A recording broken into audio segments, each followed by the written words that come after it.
Welcome to Mick and the Psychic, where we leave no stone unturned as we explore all things outside the apparent physical realm. There is no intent to teach or make you believe or disbelieve anything. It is just a safe space to listen and explore with us. So for this next episode, you have permission to open your heart and mind as you join myself and Xavier on this deep dive into the unknown. Essential component of manifestation is you must take inspired action. You must kind of like the Fool card in the tarot deck. It's like you just got to jump off the cliff when it makes no sense sometimes. You've got to be really unshakable.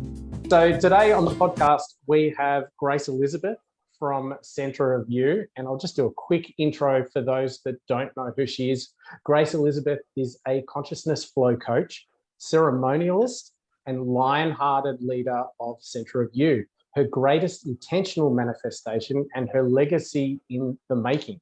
Centre of You is a multimodal centre for personal empowerment and healing amongst kindred community.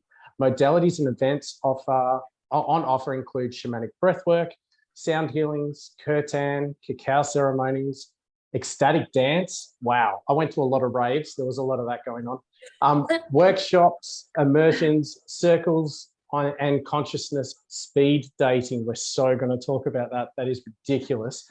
Grace has a particular passion in empowering hearts to reclaim and ignite their intrinsic co-creational power as mistress or master of their own destiny. Grace Elizabeth, welcome to our podcast. Yay. Hi. Gosh, hearing that back makes me want to go to my own centre. You should. You should. Good. Yeah. You sound amazing. I do. Well done. That's such a gorgeous sounding centre. It is. It's absolutely my dream come true and an everyday honour to be serving in this way. So how did it come about? Yeah, how did it come about? Sorry. Well, gosh, this is like my favourite story to tell. I guess I was in the world of boxes, like driving to work in a box, getting into a lift in a box, and getting to my office seat in a box and sitting in front of my boxy computer. And I was kind of ticking all the wrong boxes at a point where I was not feeling like I was making contribution. I felt like I had reached a ceiling in what I was doing every day. And I started feeling resistance when I was going to bed at night for the day that I was going to be waking up into. And I was like, oh, this is off. This is not what life, I believe, should be like. I hate the word should, but I was really in this like, there's got to be more. I'm not feeling fulfillment here. And I started asking myself some meaningful questions like, Grace, what would bring you most fulfillment and meaning and purpose and satisfaction and joy? And what service and purpose do you want to impart on others? And what legacy do you want to leave behind? And it was not what I was doing. The answer was not what I was doing. So it was, it was a journey in and of itself to come to the answer to those very big questions. Though when I came to them, it was to create an enlightened centre for personal mastery and healing. So yeah, that's like in a nutshell, that was the seed being planted. That was the beginning of the gestational process of manifestation. And it took 2 years from that point, from planting that seed, defining and declaring that vision, to reality meeting the fantasy and being able to tangibly touch it and put the key in the barrel. And I'm now still in a box. Centre of You is a box. It's a room, but it's like the most. I feel like a Fulfilionaire when I'm in it. It definitely has a presence to it. I had no idea what I was going to the first time I went along, but I was really drawn to come along and see what it was about. You came to Grounded, didn't you? I think so, yeah. Yeah. And I came straight from the funeral. I was like, I showed up in a That's suit right. and tie. You were in a suit. Yeah. I was in a suit. So I looked like an investment banker, and I looked 75% more intelligent than I actually am, which is great. Suits are really good for that. But it was a very interesting space because I was running very late because I was doing a whole lot of stuff for the funeral. And my concern was I'm 5 minutes late, and I hate being late for anything. And the door was closed, and I went to touch the door to open it, and I thought, nah, you're late. Don't come in when it's late. Oh, wow, I didn't know And this. I walked away, and then I stopped at the top of the stairs, and I'm like, I think I just don't want to come in late because I'm worried about that's what people will think of me showing up late. And I'm like, well, that's a dumb reason. So I opened the door. Realizing that. Yeah, well, I've just come from a funeral. I think if you can't be reflective on the way back from a funeral, you've got some serious seeking to do. Yep. And I mean, you came, like everyone else was already sitting down, and Grace came, welcome, welcome. And I was just like, oh, wow. And I just took my shoes off, and it's the people, but it's the space. I don't know what you've done there, but it really is everything that you are advertising it to be. I felt like I was in a very, very safe, I don't know what it is. Yeah, there's a lot of I get this a lot, this trying to put words to the energy that the space is. And I think sometimes people are not able to articulate it because it's just like a felt perception and sensation. But sometimes, your hands up. Though the words that have come back from the people that have found some words seem to be regurgitated and repeated. And they're like, it feels womb-like. It feels nurturing. Beautiful. It feels grounding, and it feels safe. Well, I was going to say like a womb, but I didn't want to be creepy. Yeah, creepy. It's got that like maternal womb-like presence, and I don't know how I did it either, but it's so special. You probably did. Maybe, yeah. I feel like maybe. Well, this is. I don't know how woo-woo I can go here, but like as much as you want. Not very. But I'm creating this becoming center in collaboration with my business partners in the unseen. I imagine my interdimensional business team around this boardroom table, and they communicate to me through the language of felt perception. And resistance to me is the language of redirection, and ease and flow is the way to go. And so I kind of like have this vision of like all these like mystical helpers of mine and supporters and providers of mine around this boardroom table. Like Ganesh, he's one of them. So his like big belly is like, his seat's really far back to like account for the space that his belly needs. And like, yeah. So I feel like that energetic, like kind of quantifiable resonance that you're referring to, I credit them. That's beautiful. That is. I know. Sorry. Go. Oh, I was just going to say, like you're worried about being too woo-woo, but that's not much different to, say, a church where they will say that, the boardroom table, instead of Ganesh, it's Jesus. All right. So that's a bit weird too, but it's the same thing. If you walk into a place and you feel, maybe you can't put words to it, but you feel a certain love, or you don't, and the absence of it is very obvious. Yes. It's on who's on that boardroom table. That's really very interesting. Sorry, Xavier, go. That was good. I just thought, well, Ganesh is there. He'll be clearing away any obstacles to make sure. But sometimes he puts them there. To make sure you go the right direction. I mean, when we had our business blessing kirtan, we, chanted to Ganesha to grant us success on this noble endeavor. And I think like with lockdown, like our first year of operation, like 5 years of the first year we couldn't operate, and I was like, yo, Ganesh, like what the hell, like take this obstacle away. But there were so many blessings in that obstacle that I'm convinced he just put them there so that I could actually, like at that point, Center of You took off so quickly. So I was going to say unexpectedly, but I'm going to catch myself because I always knew that this was going to be a thing. Because in all of my manifestational marinations and like activating the center and the feeling of it in the absence of it yet like being manifested, it was always bustling and alive and dynamic and rich in community and connection. And so that happened like month 4 or 5. It was like I was already saying no. I'm sorry to facilitators that were trying to book space and hold offerings.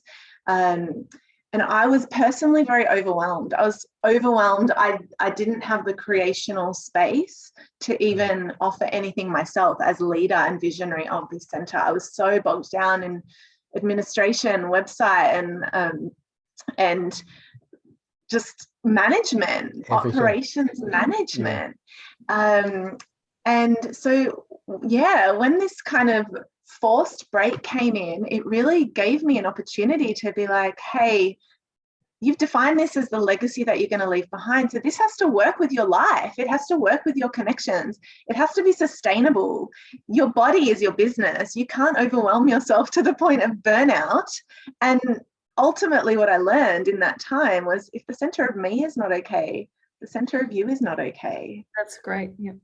And that energy and vibration you're putting in to the center. So it's like, it feels to me like a lesson that when people come in to experience a space, they're picking up on their energy and they're learning those tools even without you speaking them, because it's you, you yourself are embedded in the center because it's your baby in the womb, So I'm sort of picking up on some of the other guests at your table as well, which is really nice. Yes. Space, like the mother energy of like Mary Magdalene or Mother Mary. I'm getting one of the Marys or maybe both of them. Yes, and that's my middle name. My mother called me Maria. She spelt it wrong actually, but so she meant Mary on the birth certificate. She spelt it Maria because English is her second language, but in Polish, Mother Mary is Maria. So that's so interesting that you picked up her presence. I love that. I work with her a bit too, and I just felt her vibe. Like I just saw her at the table, so which is really nice. I'll have to come visit. Where is the centre? Because I don't even know where it is. It's in Chapel Street, so it's in this funny duddy 70s arcade, which is so run down. It's really humble beginnings, but there's kind of something special in that as well. Michael, you might kind of be able to talk to that, but so grungy, like it's grungy entrance, so grungy. And then you end up in a womb. A diamond.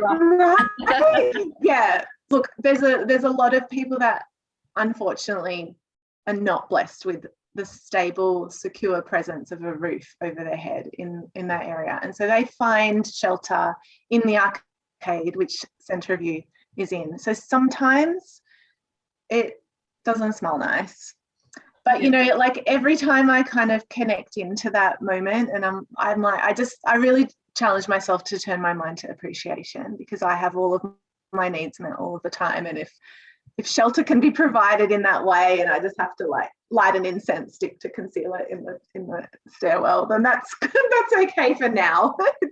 It's version 1. It's version 1. Yeah. So it's above Chapel Street Bazaar. I've totally not sold it just then, but it's once you get in there, it's like, oh my gosh, everything is magic. It's just another lesson about not judging a book by its cover. Like that's right. And if you can get past that, then you pass. There's like a test in itself to show the reward at the end for not being so judgmental, and maybe offering some assistance to those who might be needing shelter, and not being judgmental and being open-minded and open-hearted and being okay with whatever. Absolutely. Like the in my actual like in my manifestation, it's still alive. Center of you operates in a different place. Like it's very defined and articulated. It's an old church, actually. It's an old warehouse. Well, it's not a warehouse. It's an old church. Spiritual warehouse. Yeah, It's an old spiritual warehouse. I like that. Yeah, but it's like, you know, I'm like, so that's the one of the, like, that's a future iteration of Centre of You, because the rent is exorbitant on it. I went to the open for inspection when it was last up. So yeah, it is really humble beginnings. I kind of do, every time I pass a retail space that, you know, is doing like a full blown fit out before even having their first customer walk through the door, I'm like, wow. But yeah, like I said, there is a magic and a humbleness in having done everything ourselves, painting the wall myself, actually like painting intentions into the wall, having my best friend paint the murals over the intentions. Like, you know, there's a lot in it that's very special. I was just about to say, when you painted, your intention would have gone into the wall, but I didn't think you were literally going to say you painted intentions. I just thought, yeah, love and energy. So how do you do that? It's a double. How do you do, or how did you do that? Like literally, I painted onto the wall the values and virtues that I wanted to in come words. through. In words, yeah, and I wrote a thank you. Oh. Yeah. So then I wrote a thank you, Centre of You, my dream come true. I'm so appreciative, and yeah, like just painted some pretty like empowering sentiments into there, and then rolled over them. Beautiful. Wow. That's nice. That's a beautiful tip for other people to learn. Just, you could do that in any house. Absolutely. You know, professional painters come in, you can write all over the walls whatever you want before. In the same color they're painting in, otherwise it's going to be way more expensive. Don't do it in black. They'll need stain blocker and be smart about it. You've created a space where you have, can you explain what the offerings, like when you talked about facilitators and offerings, can you just talk about like what is the space, and then what are the offerings? Yeah, so my intention with Centre of You is that it's not akin to a yoga studio, or like it's not a highly heavily scheduled repetitious type of space. It's very fluid. It's very invitationary. It's like it's designed to spark curiosity and facilitate self-understanding, self-empowerment, self-knowing, connection, all of those juicy, soul-nourishing things. So the types of offerings are to aid the facilitation of that objective. So yeah, things like you mentioned in the bio, like shamanic breathwork and kirtan, cacao ceremony, like really connecting into the oneness of all that we are, and connection to the center of you, like to your inner guidance system, to your inner child, to source energy, whatever, you know, it's like a remembrance and a homecoming to self. It's an unlearning of societal, parental, religious expectations, and I call them rules, bullshit rules, you know, like all of the masks that we kind of adorn upon ourselves to have our kind of connective love needs met through approval of others. Like, how can we actually start to understand our unmet needs, start to understand our parts of self that make up our whole, that get projected out through our behaviors, through our ways of relating with others? How can we kind of get in our own driver's seat and put the inner child, the wounded one within, in the back, and take care of him or her lovingly, and validate and hear and see and understand and hold them? So that's kind of like, it's really like in the world of personal development. So that could look like different things depending what night you go there, or what thing resonates with you to try. Absolutely. Or do. That's right. Yep. Absolutely. It's kind of like there's so many ways, like there's just so many ways to connect into the center of yourself. And it's just about finding your way and what's of resonance to you. And I know for me, it's multimodal, which is why it's a multimodal center. Like, and my whole, when I was envisaging it, like it was, I was always going off to Ubud to do this work. I was always leaving my environment where all activation and triggers existed. And I was like jetting off, going into a brand new space with brand new people. Nobody knew me. Nobody knew my history. Nobody knew my wounding. Nobody knew my dysfunctional patterning. And it was like clean slate. And here I am to do the work. It's like, actually, what if this could exist on home turf? What if we could go and activate our inner watchfulness and then go home into these environments and see if we can unchoose disempowering patterns and behaviors and decision making and choose differently? And I guess the challenge with that is you would have to come as yourself, not as some new thing with no scars. So hence the center of you is so 100%. Safe and, non-judgmental, womb-like, is because people are to come there with all their scars and wounds and judgments and everything. Yeah, absolutely. And it's about like, sometimes this path of spiritual development, personal development, self-knowing, gosh, there's so many words, whatever. It's like how many different ways can you hashtag the same concept? But like we'll try. It's like, it's kind of like where was I going with that? I don't know. It's gone. We're talking. Well, it is a hard thing because and even what we're doing is probably a little bit silly in a sense. We're doing a podcast on something that the three of us have just admitted that you can't really put words to. Feeling. Thanks for listening. Yeah. Just meet us there.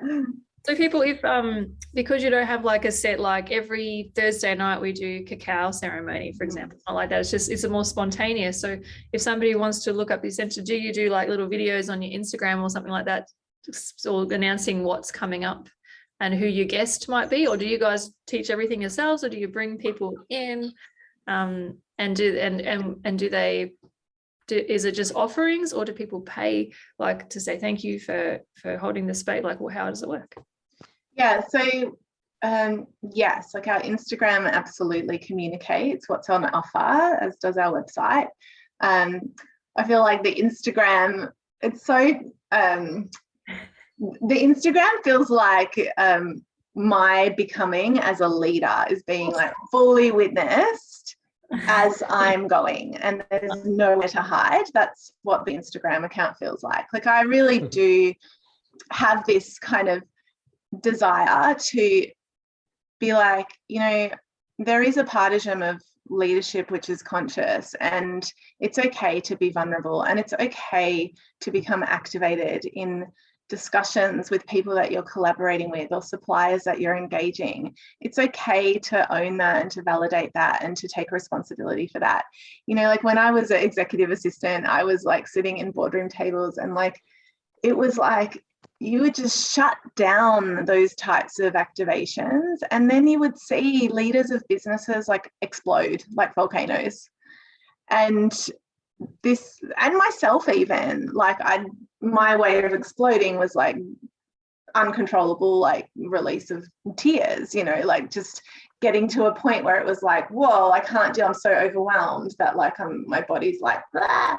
Everyone has their own different ways of dealing with these things. And so, yes, the Instagram, I kind of may have created a monster for myself, because I kind of turned the camera onto myself at various times where I'm like, I'm having this moment, and like, while this is my dream come true, while this is everything that I've ever asked for, and while I am a fulfilionaire every damn day, in love with the magnificence of the life that I've created and will continue to create, there is still times of overwhelm. There is still times of activation. Like center of you is a sacred teacher of mine. Like I am growing exponentially as it becomes. And so that is all seen on the website, on the Instagram. If you want to avoid that, just go to the website and see what the schedule's doing. you're teaching authenticity, and you're showing that like you need to lead by example. It's like a parent. You're the womb and the parent. So you're showing that it's okay to be raw and be yourself and get messy, and even Yeah. come through everything's messy, and you don't know, you might have a dream that you think is exactly what you want, and then sometimes it doesn't go perfectly, but that's okay. That's part of the lessons and the adventure and all that amazing juicy 100%. energy that we go through up and down. That's right. So that's beautiful, being authentic, and you're learning from that as well by turning the camera on yourself and just being really open. Yes, what you're showing is a good thing to do, and that's how Centre of You will be nurturing everybody who comes through those doors. That's wonderful. Yeah, it does like have a it seems to have an effect within the community. I've termed this word dropped in a meditation, community, Centre of You, community in unity. So I'm trying to like make it spread. So yeah. But yeah, they like members of my community, they say like, thank you for being raw and real. Like there's a way shower element. Like if she can do it, if she's like navigating through all that lives on in the realm of complex trauma and like some pretty severe wounding, and she's like leading this center through all that activates in those spaces, then maybe I can do it too. Maybe I can lean into the edges of discomfort too, and maybe I can take some inspired next best step action. Maybe I can see that I am supported by the all-giving, all-providing universe, and I have my own boardroom of interdimensional supporters in the unseen that I can leverage off too. Like, you know, it's a little bit of a like, if she can do it, I can too. Like, because I'm just a little kid working things out as I go. Like, I'm not claiming to be nothing like other than just me. I feel like, and what it comes across as, and particularly with your Instagram, I love that you can be really vulnerable, but quite strong in your leadership at the same time. And I think that's difficult to do. But I mean, with my job in helping clients, you know, the answer is in the muck. Like there's no, for growth, it has to be messy. It has to be mucky. It has to be so hard that it forces you to deal with it, right? So some people do it tougher than others, but that's because some people need it tougher than others to actually work through and grow from things. And I feel like it seems like Centre of You is growing. You've got no choice. You've got to kind of grow with it. Yes, Like it's that's like right.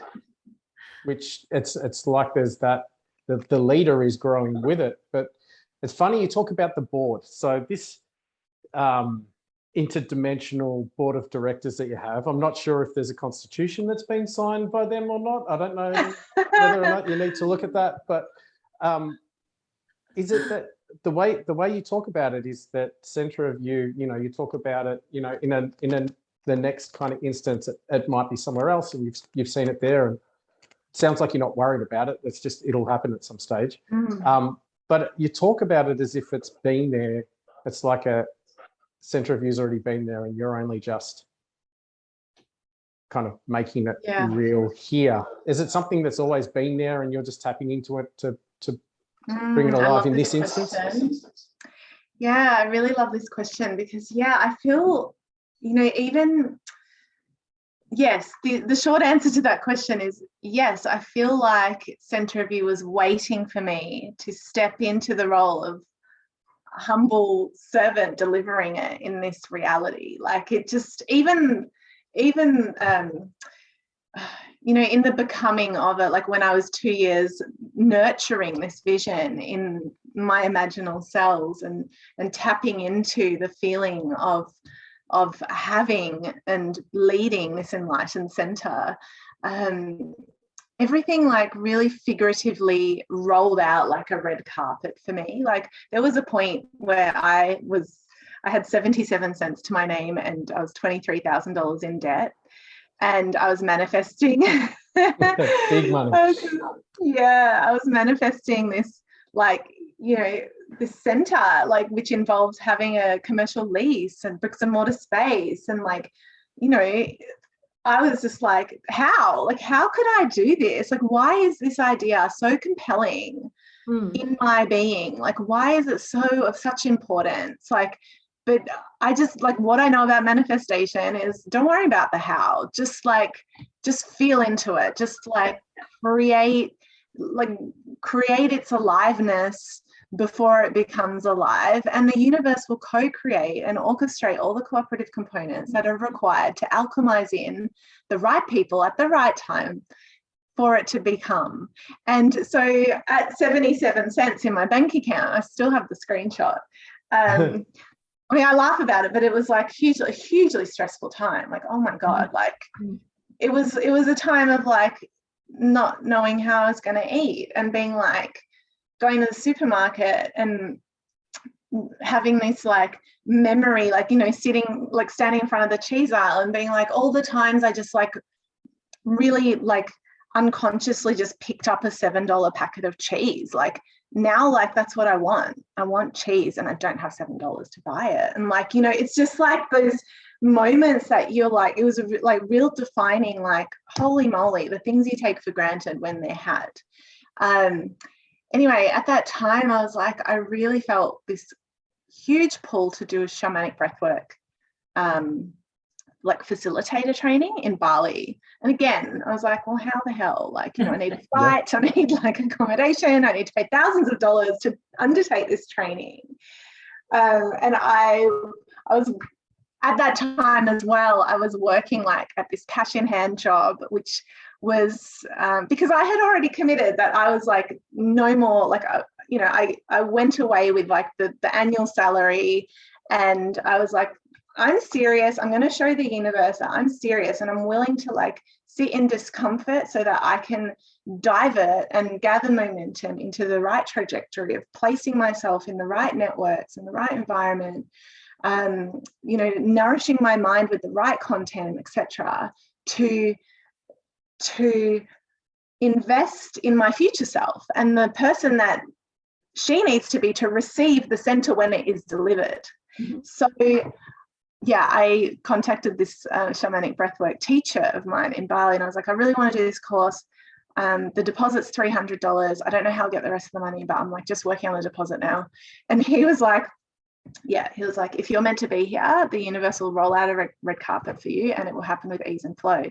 And so once I committed, I said yes, and I got that $300 deposit in, like, I want to say the next day, but it probably wasn't in reality, but in a very short amount of time, just really unexpectedly, somebody in my close network was like, hey, Grace, we've got superfluous frequent flyer miles that need to be used up. Like, is there anywhere you want to go in the next 6 months that we can buy you tickets for? Like, you know, on points, like, and all of this stuff. And so I like got into like, my butt got on that bolster in Ubud in Bali on day one of this like 2-week shamanic breathwork container. And I was like, there is something undeniably important about my presence here. And I didn't know what it was. I didn't know what it was until I got home, but it was to meet my business partner, Frankie, who was in that circle. I love it. He was the only other person from Melbourne in that circle of 20 people. Of course.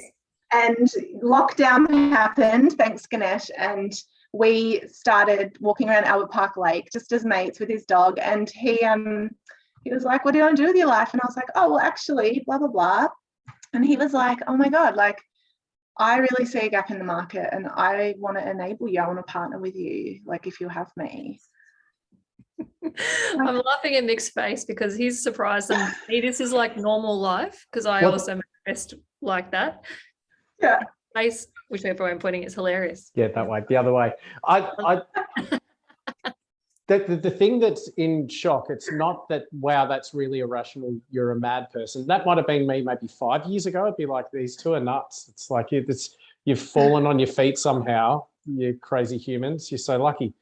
But now what I see is what incredible courage and trust on two different things. And I do look at Xavier the same way, because she's just got incredible trust in the universe and in following her heart. But with that, like, there's two different things here that I'm just in awe of. One, the fact that you recognized that the trajectory that you were on was not something that would fulfill you from a soul level, and you were willing to, and sometimes to rebuild, you have to break down. And that is the bit that takes guts, not the bit where you go, I need to, because I can't tell you how many people have said, oh, I need to do this, I need to do that. But the but that's there is, but I'm not going to give up a whole lot of stuff to do it. You know what I mean? So you broke yourself down to 75 cents, crying in front of a packet of cheese. That's a pretty big low, crying over cheese. It's so sad that it's funny. But breaking yourself down to that point, that the amount of trust that you had to do that, because that's hard. That's you know, when you're on your knees. Yeah. Well, that's right. When you're broken down on knees, that's your most surrendered state. And that's when you're really at one with like allowing, like being in the receptive mode to receive help and ask for help. You know, like these interdimensional beings and energies, they need to be called upon. They're almost like, I believe, I don't know what your opinion is, but like, I believe like, you know, if you don't ask, you don't get. Like, you've got to actually be like, hey, I need a hand down here. It's a form of being able to trust that you also deserve it. I think a lot of people, my clients don't think, they think, or they always say things like, but there's people out there worse off than me. But maybe Cool that's their excuse. journey and their lessons. And yeah, they're just like, they're not ready to receive and love themselves enough that they trust that they deserve abundance. We all deserve abundance. The universe doesn't punish anybody. Totally. And this was like cool because they're being punished by the universe. It's a whole. What's your opinion on that? And I've got a big opinion on that. Yeah. All right. Everything you say, like everything you both put out, I'm like, oh, how can I like just choose one thing in there to like bounce off? Yes. I mean, on the point of like abundance, well, firstly, on the point, like when in that 2-year like bucket, manifestational bucket, when center of you was just in my imagination, part of my work was getting myself into deservability, worthiness, and receptiveness, being able to receive. I had huge blocks around being able to receive. And you know, and that's part of the reason I believe I got down to 77 cents and $20,000, $23,000 in debt. You know, it was this like unworthiness. People would like, you know, try to help me out, and I would always be like, no, I'm fiercely independent. Like, I was closed. I was like, I don't rely upon anyone, I don't depend upon anyone, and I just like kind of closed myself off into this disempowered, limited reality where I couldn't receive, and I couldn't receive the goodness of the universe. And the thing is, like, the universe works through people and through opportunities and through situations. So it's like, just if you're like, oh, well, I need money, and then you have an idea of how that money will come, that's not how the universe works, in my belief. Like, everyone's beliefs, you know, to do with something unseen is so different. But it's kind of like, you've just got to be open that things will drop in to help you. Like, the all-providing universe will find a way to get to you. It's kind of like, oh, okay, you said yes, you took aligned action, even though when you had to trust, and then I'm going to go find someone to give you an offer to get you free flights there. But like, I had to be able to receive those, because if I at that point had still been in my disempowered reality of like, no, they're your points and I don't deserve those points to be spent on me, I'm not your close inner sanctum, so you go with those elsewhere, I wouldn't have been able to follow the breadcrumb that the universe put out. Yes, exactly. I think people listening will be like, oh my goodness, that's me, I get it. That's surprisingly rational. It's actually surprisingly rational. It's surprisingly rational. I like that. Yes, it's true though. It makes perfect sense.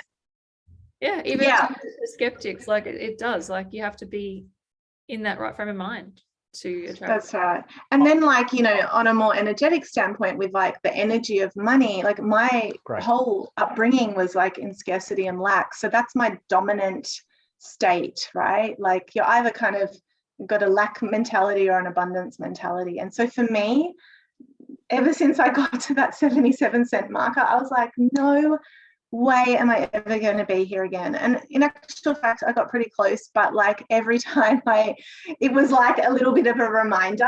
And like now I'm so committed that at 1:11 every day, I have an alarm go off. It says, I'm a money magnet, and I stop what I'm doing. I actually turned off my phone so it doesn't go off over this thing, but I'll do it now anyway. Yeah. So it just, you know, and it's like, it's about, it's a manifestation to like tactic. It's accessing, even if you have 77 cents to your name. I was doing this. I was saying, I am a money magnet. Money flows into my life and into my bank account in expected and unexpected ways, even while I sleep. I am paid phenomenally just for being authentically me. Money supports me. Money is the wind beneath my wings. Money allows me to say yes to everything that I need and everything that I desire. The more money I have access to, the greater the positive impact I can make, the greater I can enable others to realize their dreams, just as my dream has been realized. The more generous I can be, blah, blah, blah, blah, blah. I go on this like rampage, right? And then it's like, and then how does that feel in my body? It's like, well, that feels like the freedom of choice. That feels like never being in the cheese aisle again and wondering how I'm going to, like, you know, it's like I can choose anything that my body needs to succeed and thrive. You know, like it's not, I'm so big on it, because I think though, if you do have a lack mentality and scarcity mentality, you know, it's scary in scarcity. Like it's a scary place to not have enough to survive, or to have your survival needs be under threat. Like, like the word scarcity is so accurate. Scarcity, like it's a everyday commitment to retain abundance mindset for somebody whose dominant state is lack. But it's so possible, because then, just like with center of you, reality comes around and meets the fantasy, and one day you're reciting the appreciation rampage and you're like, shit, money did flow into my bank account while I slept. Crap, I actually do have more money than I wish to spend and more money than I need. It is true. It is true. I felt it before it is true, but now it is true. So thank you, universe. Like that's right. Thank you. More, please. Yes. Can I say something controversial? Totally. And it's not for me to say something controversial on this show ever. Probably is. Never. Yeah, never. But there's a big part of that. There's obviously a lot to that. It's a lot of it is, if you wanted to look scientifically, it's your attitude to be able to receive. Then you could look at it energetically, is that you're attracting as well. And there's a whole lot of different things, I'm sure, that's working together. But one thing that I'm getting from the tone, and one thing that I guess is coming up a lot with a lot of clients that I have, is where the concept of hope can be so damaging. And hard work? Damaging.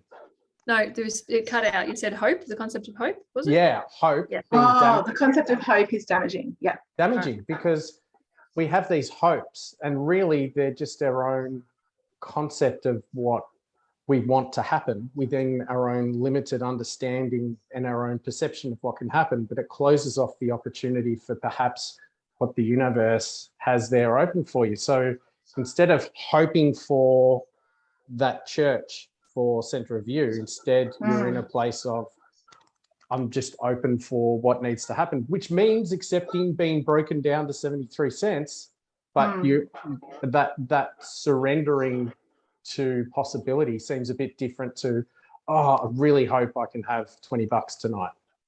And I feel like things get mixed up a little bit between manifestation and just hoping for money.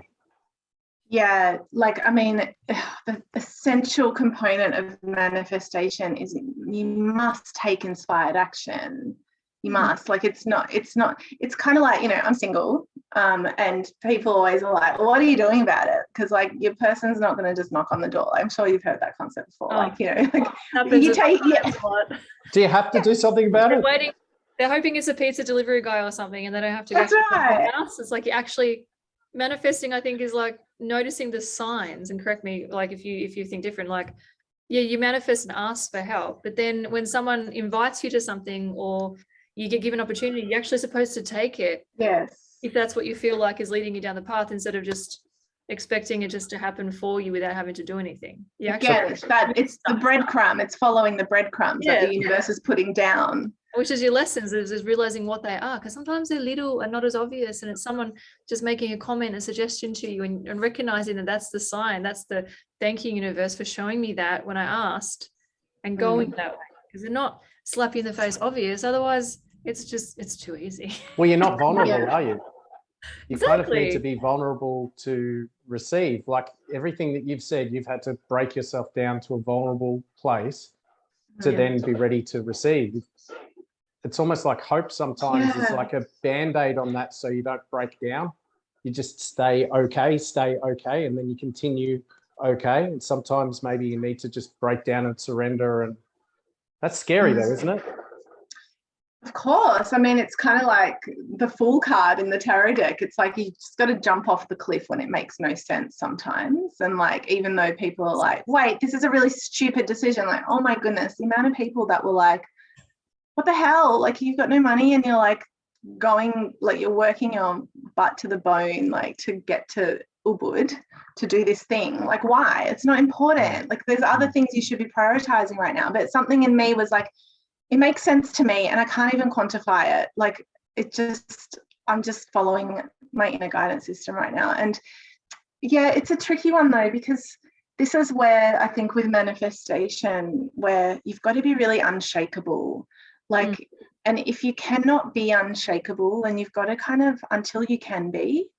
Like, you know, now I can be like, yes, I'm manifesting like Centre of You Daylesford, and then, you know, the retreat centre in Bali, and like there's going to be a swimming pool and the logo is going to be like tiled into the swimming pool and the drone's going to capture it. You know, like I can have those visions, right? And but like, it's almost like I feel like now I've done it once, people are like not going to get in my way because I'm unshakable. But when it was in my imaginal selves, I didn't have money to support myself, and like it was a scary time, and people were like, well, you're kind of in your own way. Like, if you just went off back into your job as an EA, as a secure, stable person that's working for another person, like, you know, why don't you do that? That's the answer to all your problems. And I was like, no, because I have to go this way, which is like the road less traveled. It makes no sense and it appears to be irresponsible, but that for me is inspired next best step action. That's so that was the unshakable bit for you.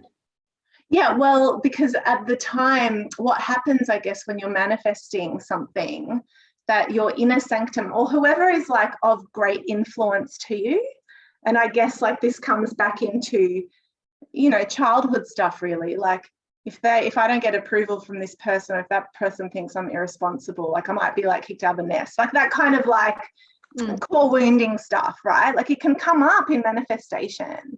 And if you're kind of sharing something that's on your heart, an idea that's dropped in through inspiration, and you're taking inspired action upon that inspired idea, and someone influential, but that is also tied to you meeting a like connective core human need, does not approve, that can knock you off your high vibe perch. And you need to be sitting steady on your high vibe perch when you're manifesting.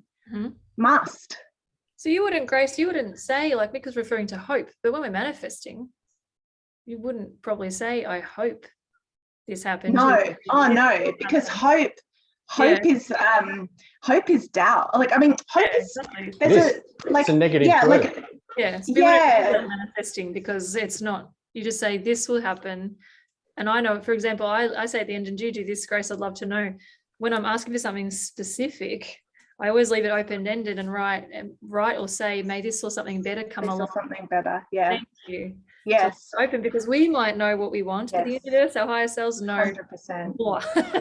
And my version of this or something better with Centre of You was to have a business partner, because I thought I was going to be alone in this quest. And someone came and partnered with me. Someone joined me in the vision. That wasn't even, my brain didn't even like go there. You wouldn't have thought that it could be That's better. Right. I didn't think it was possible for someone not related to me, not dating me, not like, you know, just like someone I had like met a couple of months back in another country, like who really didn't know anything about my skill set, my capabilities, my work ethic, my anything, would like invest in my vision and partner with me.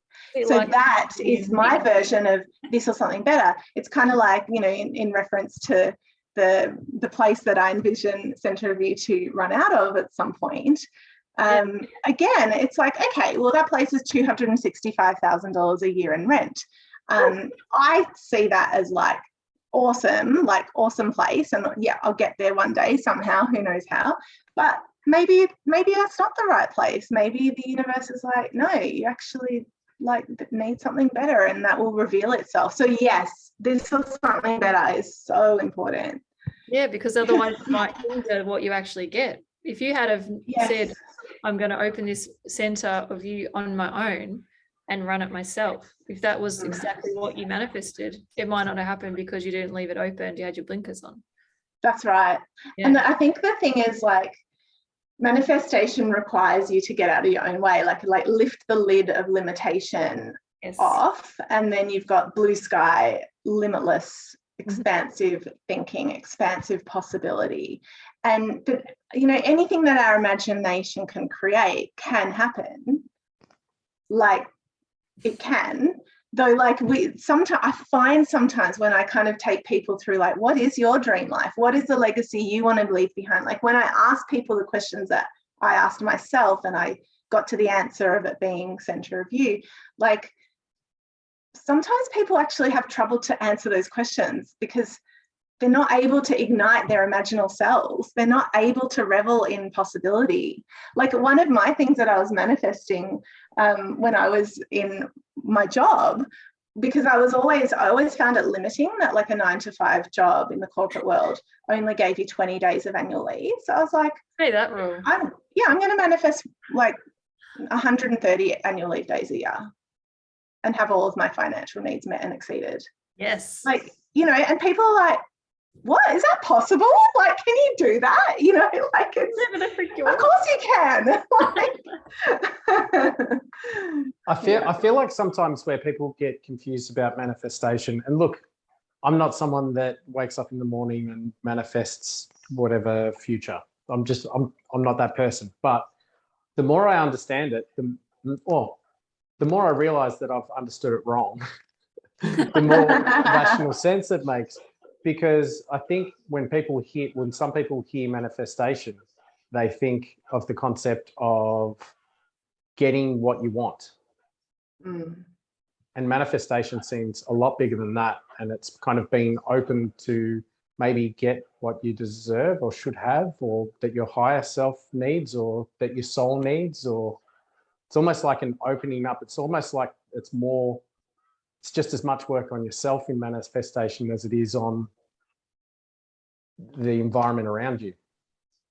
Yeah, I think, like, I mean, ultimately manifestation can be used in so many ways, and it really depends on, like, the integrity and intention of the person that's creating their destiny. Like, because every person is the mistress and master of their own destiny. It just depends on, like, where their mind is at with that responsibility, right? Like, you know, you can go and manifest that, like, you get a free coffee today. Like, you can test the universe and be like, I'm going to really feel what it'll feel like to just out of the blue have, like, a paid forward coffee come my way. And, like, you know, you can start with them. Yeah. That now, please do, and let us know how you go. Totally. I would love to hear. Yeah, but, you know, like, people can also manifest unwanted things. Like, you know, the real estate of your mind is so precious and to be taken so seriously. This is why it's so important to, like, do the work to ignite your awareness and your inner watchfulness and be able to unchoose disempowered thinking and replace it with empowered thinking. Unchoose worrisome, negative thinking and replace it for productive, expansive thinking, because you can create that which is unwanted if you think about it and put the feeling tone of that manifesting. It's so true. I say this to people all the time. So, like, they're definitely on the same page. Like, I always tell people, you create what you think about. I think it's my slogan on my business page on Instagram or something. I don't know, but Yeah. you do like people accidentally. Everyone's such good manifestors. They don't realize, and they're like, no, I have bad luck all the time and things go wrong. It's like, again, you're thinking you're manifesting is only about good stuff.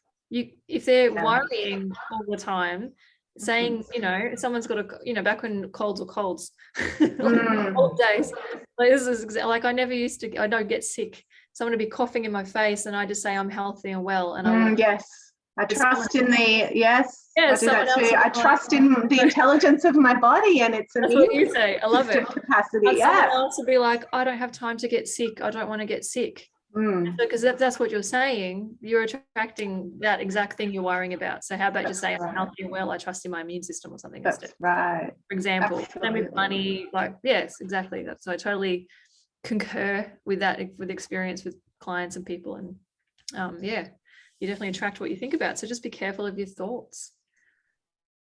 We subconsciously manifest all the time. And it's easy to come up with, and that's funny because I could easily sit here and talk all day about how we all subconsciously manifest bad things in our life, and it's got to do with conditioning, that's got to do with a whole lot of different things, and that would be well accepted by anyone listening to it. But as soon as you talk about consciously manifesting good, all of a sudden you're a woo-woo witch that does spells and in cauldrons. That's interesting. Actually try really hard for, like, some people go away and do it for a couple of days and then they go backwards and slip, and then they say manifesting doesn't work. But but it's not a one-time it's not a one-time ritual or practice or workshop. It's not like it's not it's like it's attuning to it. It's attuning to it and activating the feeling of having it in the absence of it, and intentionally creating the environment and the space to do that in. So we all want to know, Grace, can you afford the damn cheese when you go to the shops now? I can afford the damn cheese. But, in saying that, I haven't earned $1 from Centre of You yet, so I do have another business. Yeah. So that's my income generating business. but Centre of You is like that question of what would you do with your life? Like, what would you choose to do with your life if you didn't get paid to do it, but you were completely fulfilled by it anyhow? Beautiful. And that's and then like my old CEO boss used to say, Grace, just do what you love and the money will follow. And so I trust that will happen with Centre of You. Yes. So there's still a lot of trust. There's still a lot of trust there. Like it's an ongoing practice to be vulnerable and open. Yeah, definitely.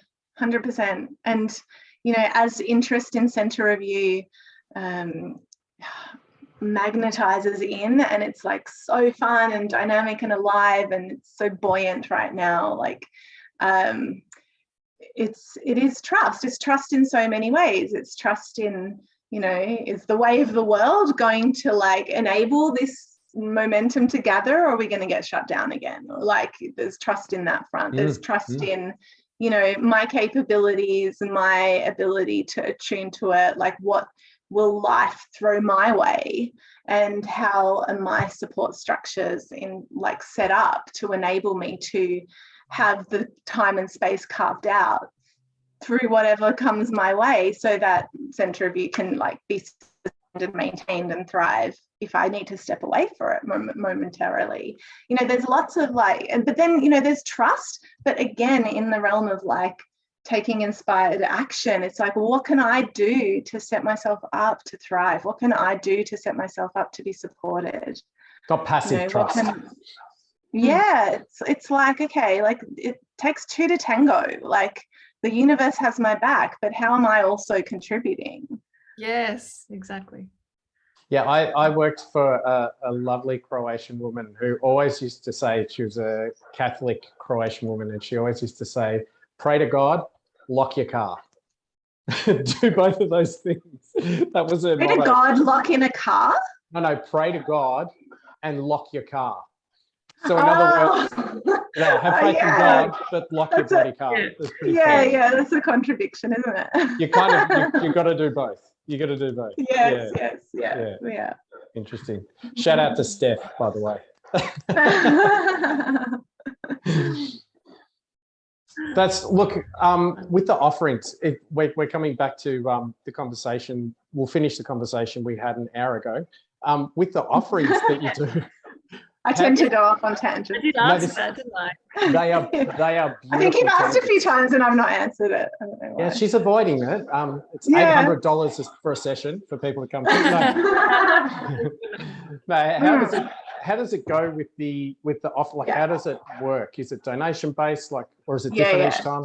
Okay, make sure I stay on topic. Keep me accountable. No, I like it. Yeah, so there's so Centre of You is either run by myself or my business partner offering something. So my business partner Frankie or I, or a facilitator renting space and running their own offering within the space, and that is all, you know, done in complete alignment. Like the offer that the facilitator is coming to us with is in alignment with our core objectives, and therefore our community can trust that the modality is like one that's of, you know, like it fits in the right little sphere, you know. It's curated. It's curated, perfect word.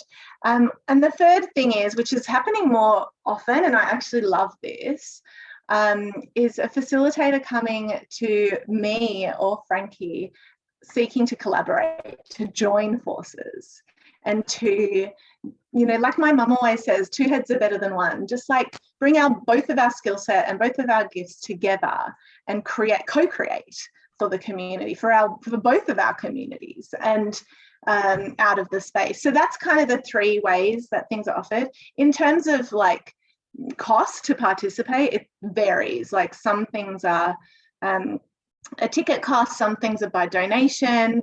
We often try and put like in paid forward tickets. So like if someone in the community is able to spot someone that might be going through a transient time of financial need, that's an option.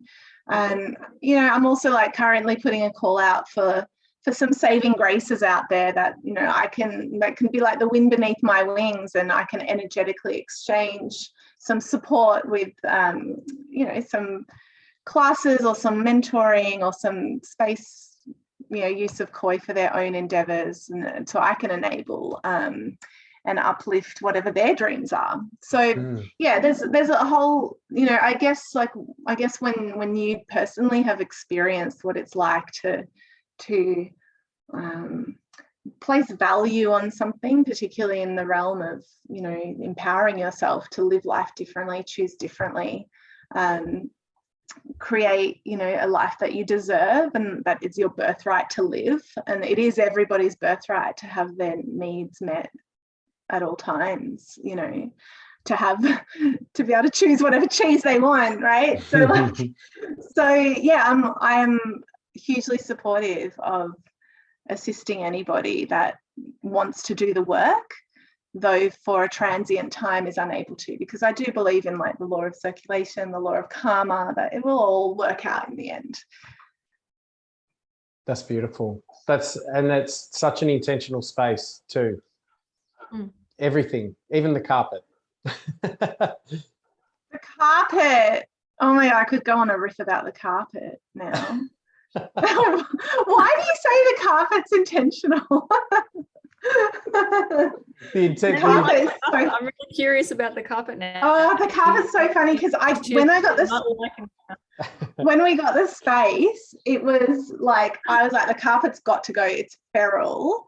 Like, I don't know how long it's been there. It's got like lots of candle wax on it. It's got holes in it, like stains and stuff. And so I was like, well, of course, it's got to be floorboards. Like, we've got to have floorboards. We've got to have the element of earth in there, like mama pacha, like floorboards. Like aesthetically, it's going to be like the best. And then, I mean, we're not yet at a position to like actually have money to replace the floor yet, but which has actually been in a way a blessing, because if I had that money up front to replace the floor, I would have gone for floorboards. And it would have been the wrong decision, because I just have been having regurgitated after ecstatic dance, after sound healings, after circles, people in the community being like, it is so refreshing to come to a space where there is carpet. It feels It like adds to the womb-like nurturing energy.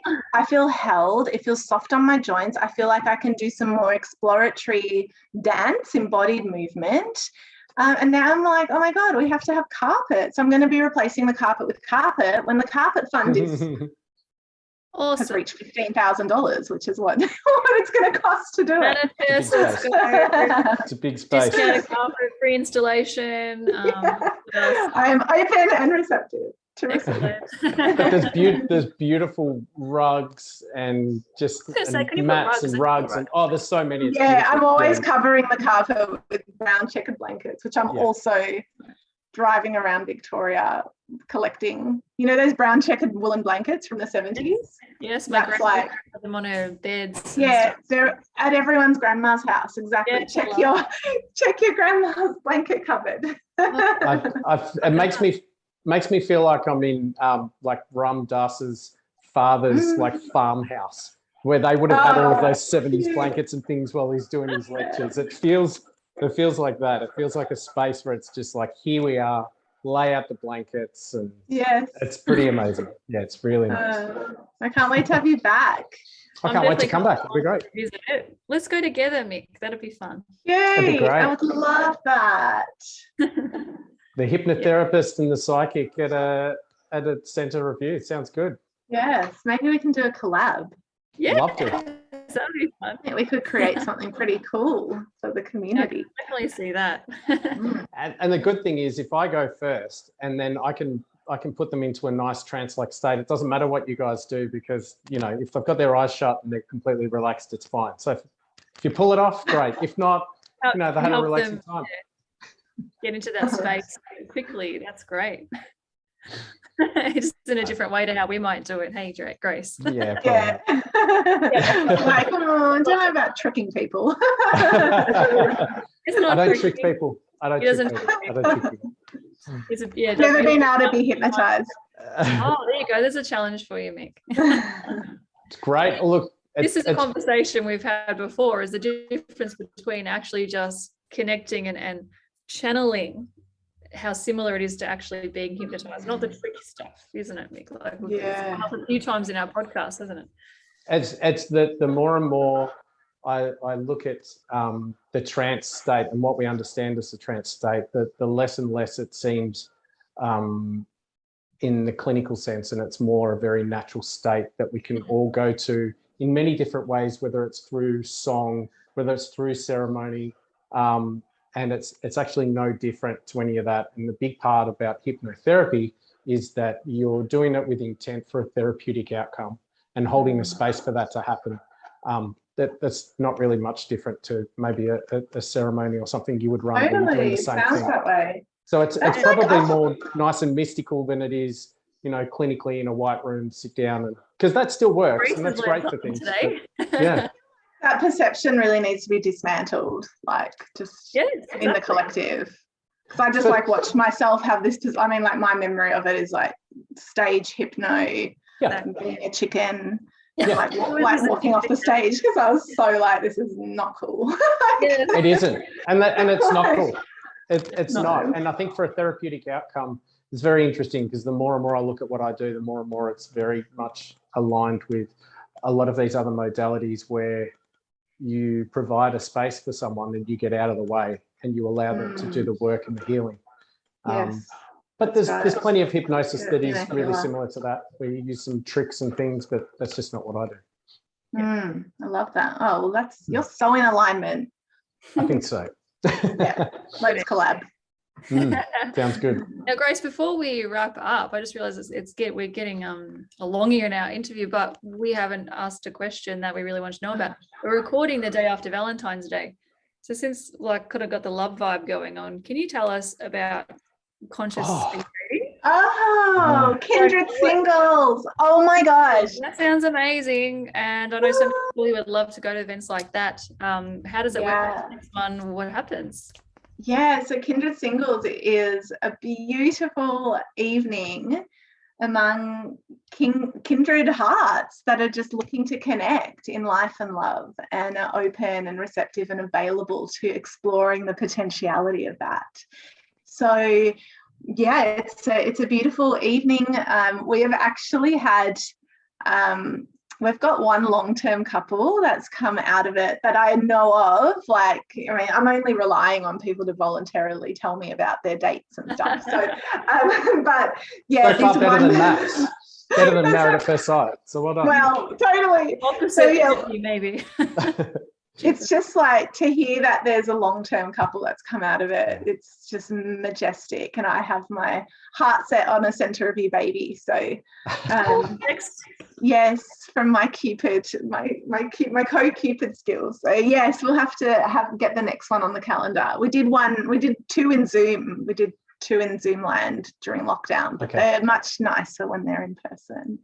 So it's really for people that are waiting for the pizza guy or the pizza girl that's enlightened to show up, and that's not working. They have to actually go out. Yeah, they've got to come to Kindred Singles and be in the energy of meaningful, facilitated discussions with people that are open and available.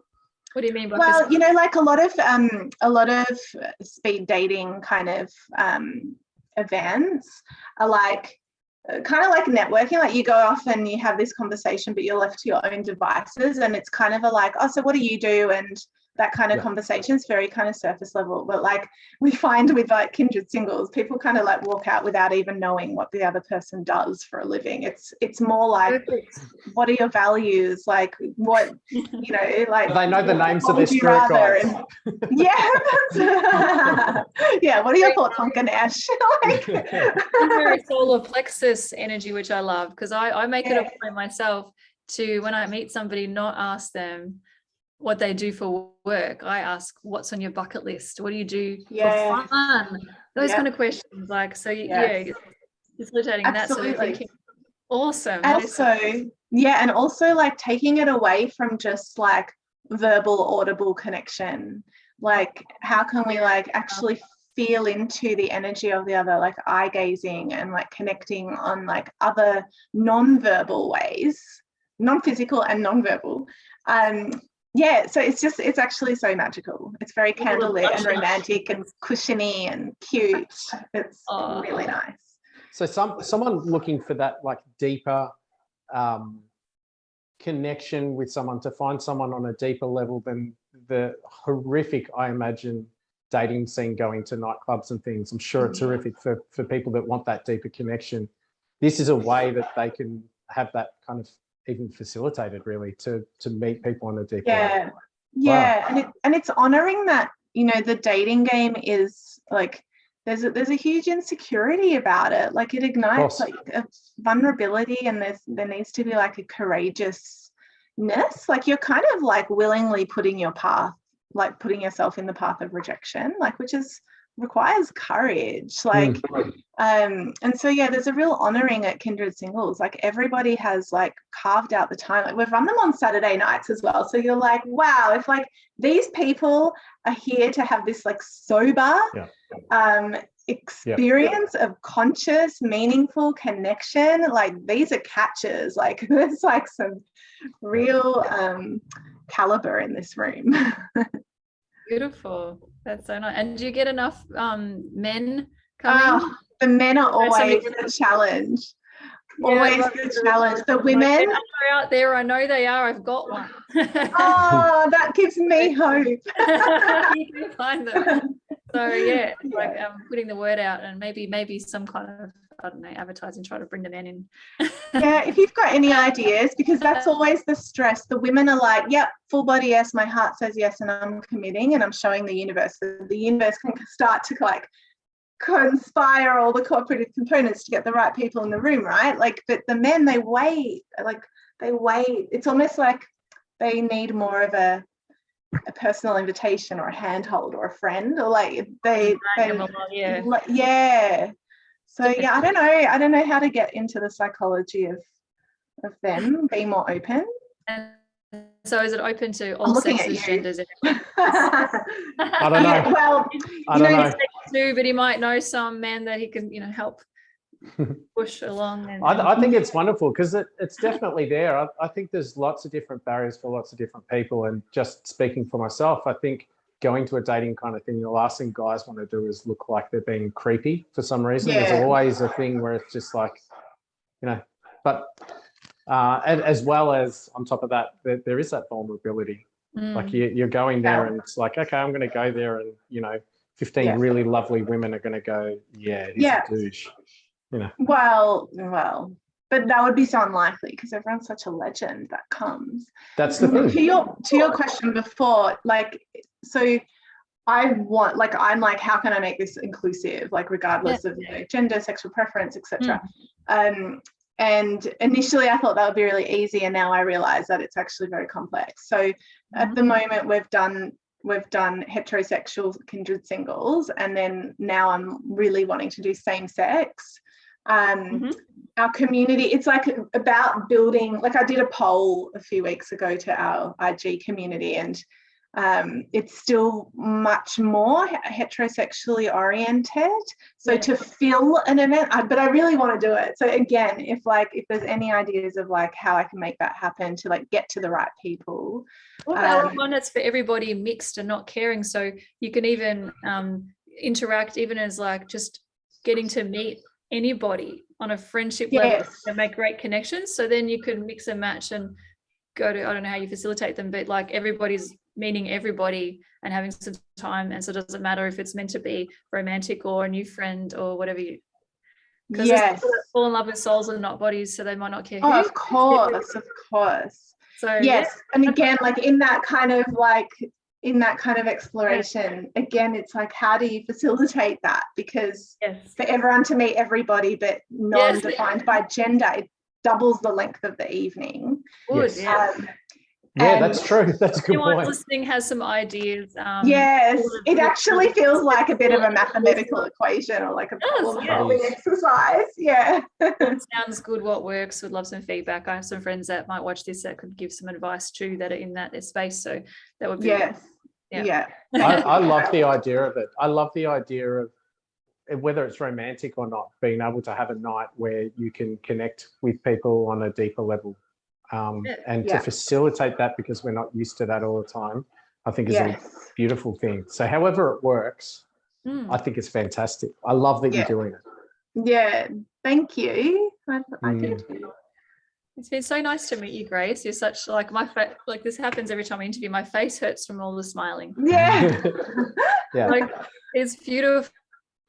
And I'm just so lovely. It's just so lovely to meet you, and it's an honor to be part of all the love that you're sharing and your journey and hearing about your manifestation journey, which is fantastic. I trust that so many people listening and watching would have learned a lot of tips about manifesting, how you do it, and not just that, just about the space that you have. So I hope this also brings you lots of new visitors to your space that are excited to come and just feel that beautiful nurturing and sit there and connect with all your guides around the big table as well, and just they pick up on who's there to learn about how they can access their own. And whatever other what's coming up. We're recording this in February. What have you got? Any kind of classes coming up before we say goodbye that you know of that are coming, or are you like anything in the works? We've got kirtan coming up. We've got a bhakti yoga training, which is like mantra. Amazing. We've got shamanic breathwork, cacao ceremony, full moon ceremony this week, sound ceremony by various sound healers and artists. We've got Heartstrings, which is a collaboration between beautiful vocal artists and I. So it's a night of heart song and spoken word and ceremony. Lots of ceremony. I love that it's not all the standard usual things that you hear about when everyone wants to get all spiritual. The things that people, what does that mean? I want to go find out. And I feel like because they get to meet you and talk to you and like we get to talk to you and other people can listen and they've kind of met you, they would feel more comfortable coming along to the centre now. They know they're welcomed and feel safe, and even if they don't know what on earth's going on, it's the first time they've tried anything. And I'm so approachable. Like send me a DM on Instagram, let's start a conversation. I want to hear what you're manifesting, and would love to connect with anybody that finds resonance in such a space and offering. Well, we'll have the Instagram handle and the website there in the show notes. And we just have to have you back one day. We haven't even touched on cacao ceremonies. And that was like a thing I really wanted to talk to you about. So we'll just Okay, have well, to leave let's it to earmark next it for next time. Thank you so much, Grace. Thanks, Grace. Thank you. Thank you. That's it for another episode, but that doesn't have to be the end of the conversation. Feel free to leave your comments on our YouTube channel, or for those podcast listeners, you can email us at mickandthepsychic@gmail.com to leave your feedback or questions. I'm a certified hypnotherapist and timeline regression therapist. If you wish to contact me to explore the source of an issue you're facing, just book a session at hearnhypnosis.com.au and include the promo code MATP for 10% off. You can contact me on Insta and Facebook at hearnhypnosis. Check out my website at optimisticxavier.com.au if you feel you'd like to connect with me as a psychic medium, spiritual mentor, or intuitive coach. Include the promo code MATP for 10% discount. You can also find me on Insta, LinkedIn, and Facebook. We look forward to connecting with you again next time as we attempt to leave no stone unturned. Bye. All right, cool. I reckon that should be okay. Yep.